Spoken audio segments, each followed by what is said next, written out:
lui Duarte. Ștefan Grigorie.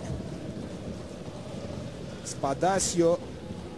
I-a cerut lui Sesinia să urce. Spadasio mută jocul acum în partea dreaptă la lui Duarte. Din nou Spadasio trage bine de la distanță. Este gol pentru Rapid. Gol! Spadasio!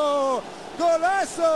Spadasio deschide scorul în gruia. Execuție magnifică a brazilianului. 1-0 pentru Rapid. Minutul 22. Un șut fabulos, o invenție balistică de o rară frumusețe a lui Spadasio și Șumudică celebrează acest gol cu fanii giuleșteni aflați în spatele porții lui Nuno Claro. Vedem încă o dată această bijuterie. Balonul a atins transversala, însă Spadasio a avut mai multă șansă decât Sergiu Buș în startul partidei. Mingea s-a dus în poartă apoi. 1-0 pentru Rapid, execuție magnifică a lui Spadasio.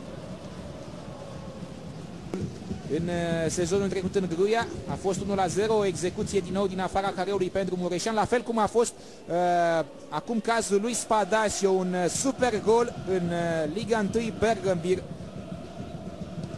Jucătorii portughezi sau brazilieni sunt la putere cu asemenea execuții.